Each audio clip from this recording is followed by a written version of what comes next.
एक सही समय आता है और उस सही समय पर उस फसल के सही मंडी भाव आपको मिल जाते हैं। तो इसके लिए आपको क्या करना पड़ेगा, उस फसल की सही समय पर बुआई करनी पड़ेगी। अगर आप सही समय पर सही फसल को लगा देते हैं तो वो एकदम हाईएस्ट मंडी भाव आपको देके जा सकती है।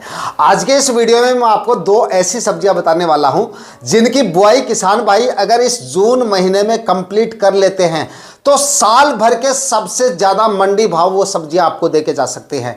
और उत्पादन के मामले में ये दोनों ही सब्जियां काफी ज्यादा सही हैं, यानी कि उत्पादन भी काफी जोरदार मिल जाएगा और लगाने में इन सब्जियों में कोई ज्यादा बेकार भी नहीं है और ज्यादा खर्चे भी आपको इन दोनों ही सब्जियों में नहीं करने पड़ेंगे। साल भर के हाईएस्ट मंडी भाव और जबरदस्त उत्पादन लेने के लिए इन दोनों सब्जियों को आपको इस जून माह में लगा देना है। इन दोनों फसलों के बारे में इस वीडियो में आपको कंप्लीट जानकारियां मिलने वाली हैं कि कौन सी तो वो सब्जियां हैं जो आपको इस जून माह में लगानी है।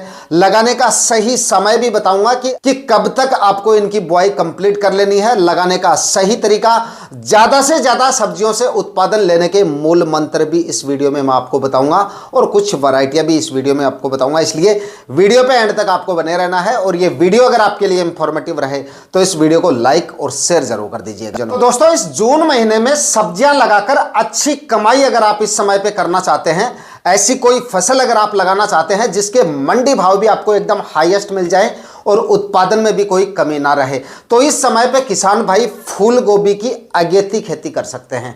देखिए, फूल गोभी की खेती वैसे तो काफ़ी ज़्यादा किसान भाई करते हैं। बहुत सारे किसान भाई ऐसे हैं जो फूल गोभी लगाते हैं और हर सीजन में लगाते हैं वैसे तो, लेकिन काफ़ी किसान भाई ऐसे भी हैं जो फूल गोभी की खेती तो करते हैं लेकिन कोई अच्छा प्रॉफिट उनको नहीं मिल पाता है, एक एवरेज मुनाफा ही मिल पाता है। या कई बार ऐसा भी होता है कि फूल गोभी में ठीक से प्रॉफिट उनको नहीं मिल पाता है। लेकिन अगर आप जून माह में इसकी खेती करते हैं तो काफ़ी जोरदार इसके मंडी भाव आपको मिल सकते हैं।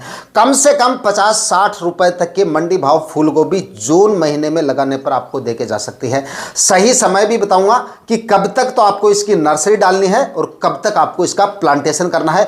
फिर देखिए, उत्पादन में भी कोई कमी नहीं रहेगी और मंडी भाव भी काफ़ी जोरदार मिल जाएंगे।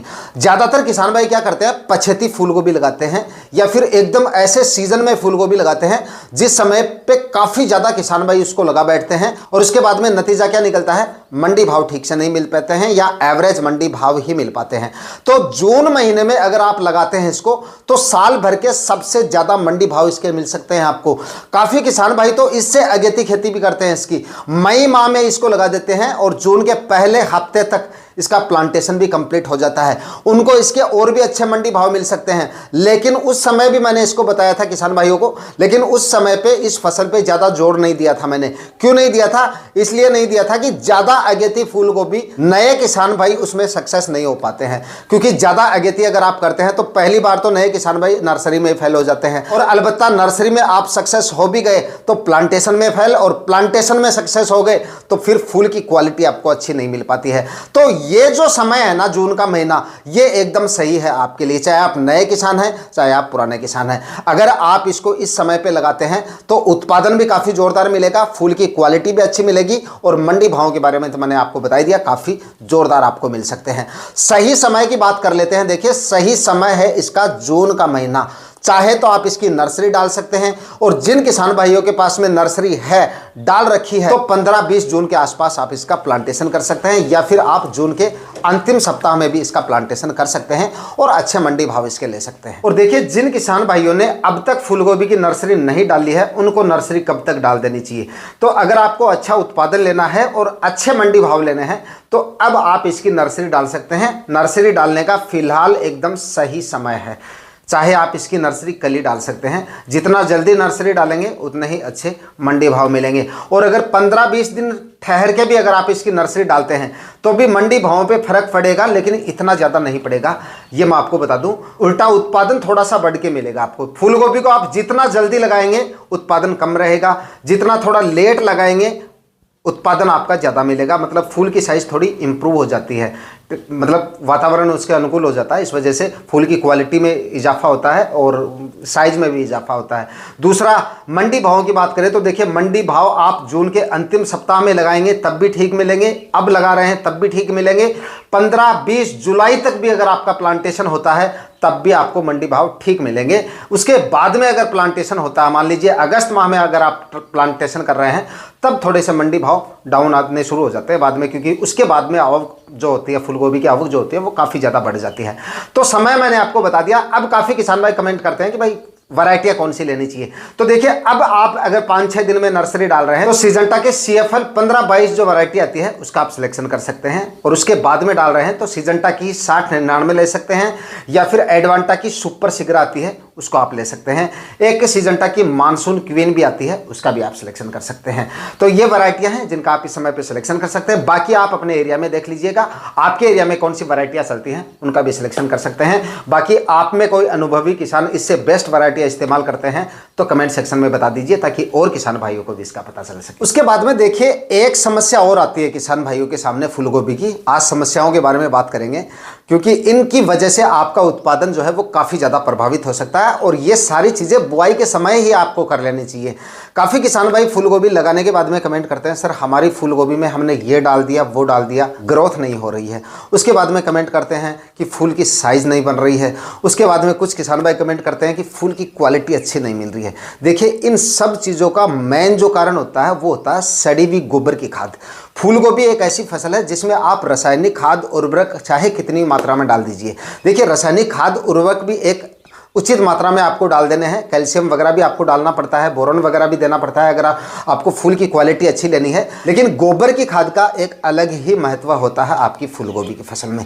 फूलगोभी की फसल में अगर आपने गोबर की खाद नहीं डाली है तो आप ये मानिए कि फूल की क्वालिटी आपको अच्छी नहीं मिलेगी, फूल की साइज भी अच्छी नहीं मिलेगी, और आपकी फूलगोभी ग्रोथ भी ठीक से नहीं करेगी। और फूलगोभी एक ऐसी फसल है, उसकी ग्रोथ कमज़ोर रहेगी तो फूल की क्वालिटी भी कमज़ोर ही मिलेगी आपको, फूल की साइज भी आपको छोटी मिलेगी।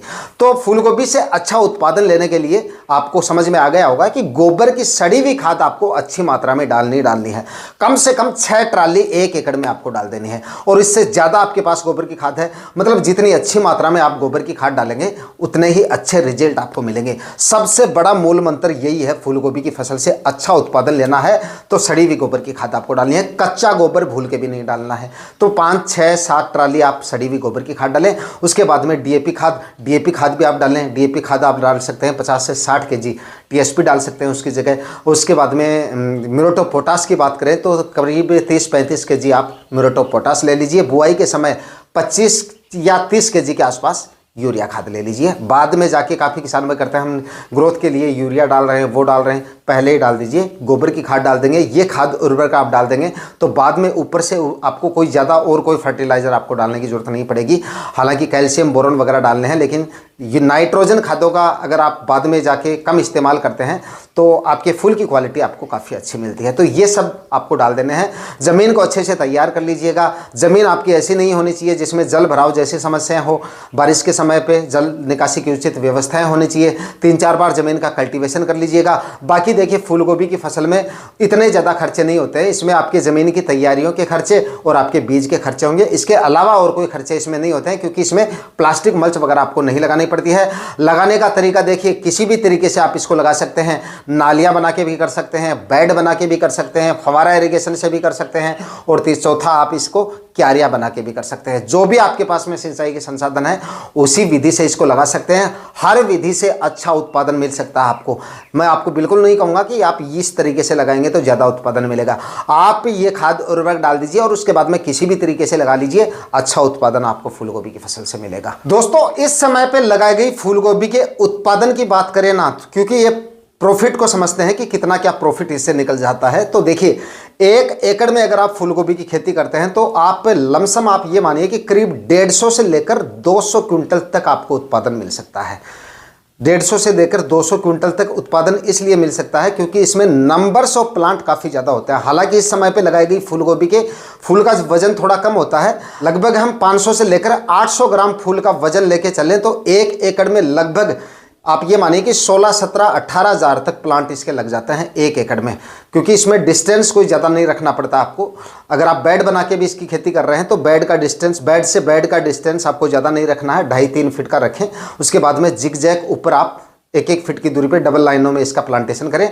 और क्यारियाँ और बना के कर रहे हैं आप, फ्लैट सरफेस पे प्लांटेशन कर रहे हैं, तब तो आप वैसे भी मतलब 1-1 फीट की दूरी पे आप प्लांट से प्लांट का डिस्टेंस रखें और लाइन से लाइन का 1.5 फीट रखें, बस इतना ही डिस्टेंस रखना है। इस हिसाब से अगर आप प्लांटेशन करते हैं तो करीब आप ये मानिए 16 से लेकर 17, 18, कई किसान भाई तो 20 हज़ार तक भी पहुंच जाते हैं, इतने प्लांट हो जाते हैं। तो अगर हम फूल का वजन 500 से लेकर 800 ग्राम तक का लेके चलें तो इतना उत्पादन आराम से निकल जाता है। लेकिन अगर हम इसका उत्पादन और मंडी भाव कम से कम लेके चले ना, तो करीब आप 100 क्विंटल तो इसका उत्पादन मान लीजिए 1 एकड़ में, और 30 रुपए के एवरेज इसके मंडी भाव पकड़ के चल लीजिए। अगर आप अगेती फूल गोभी कर रहे हैं तो कम से कम 30 रुपए के मंडी भाव तो आपको आराम से मिल जाते हैं। तो करीब 2.5 से 3 लाख रुपए तक का प्रॉफिट फूल गोभी की फसल 1 एकड़ में लगाने पर आपको देखे जा सकती है। तो किसान भाई इस समय पे फूल गोभी लगा सकते हैं और अच्छी कमाई आने वाले इस सीजन में कर सकते हैं। इसके बाद में बात करते हैं दोस्तों अगली सब्जी फसल के बारे में, और अगली फसल है बंद गोभी की खेती। किसान भाई इस जून महीने में बंद गोभी की खेती भी कर सकते हैं। लगाने का सही समय वही है जो आपको फूल गोभी का मैंने आपको बताया है, उसी समय पर आप इसकी नर्सरी डाल सकते हैं। यानी कि फिलहाल आप इसकी नर्सरी डाल सकते हैं और उसके बाद में मतलब जुलाई के पहले सप्ताह तक आप इसका प्लांटेशन कर सकते हैं। जिन किसान भाई को नर्सरी मिल जाती है वो फिलहाल मतलब 15-20 जून के आसपास इसका जो प्लांटेशन है वो कर सकते हैं। इसके भी आपको काफ़ी अच्छे मंडी भाव मिल जाते हैं और ये भी आपको काफ़ी अच्छा उत्पादन दे सकती है। फूल गोभी से इसका उत्पादन कम नहीं रहने वाला। इस समय पे आप लगाते हैं तो उत्पादन तो आपको बढ़िया मिलेगा ही, भाव भी काफ़ी ज़ोरदार मिलने की वजह से ये फसल भी काफ़ी ज़ोरदार कमाई करके दे सकती है। लगाने का खर्चा इसमें भी काफ़ी कम है, क्योंकि इन दोनों ही फसलों में ना तो आपको प्लास्टिक मल्च वगैरह लगानी पड़ेगी और ना ही बाद में जाके कोई फर्टिगेशन वगैरह करने पड़ेगे। और सबसे अच्छी बात यह है इन दोनों फसलों की कि इसमें कोई ज़्यादा रोग बीमारियां इनमें नहीं आती हैं, कोई ज़्यादा स्प्रे वगैरह का खर्चा भी आपका बाद में नहीं होता है, कोई ज़्यादा गणित लगाने की जरूरत नहीं है। इसमें आसानी से आप नर्सरी डाल सकते हैं। नर्सरी का थोड़ा सा ध्यान रखिए, नर्सरी का मैनेजमेंट अगर आपका अच्छा होगा तो फसल आपको काफ़ी अच्छी मिल सकती है। बस ज़मीन आपकी ऐसी होनी चाहिए कि जल भराव जैसी समस्या ना हो, बरसात की वजह से आपकी फसल, जल भराव की वजह से आपकी फसल प्रभावित नहीं होनी चाहिए। उसके बाद में ये दोनों ही फसलें थोड़े ही दिनों में आपको काफ़ी जोरदार प्रॉफिट देके जा सकती है।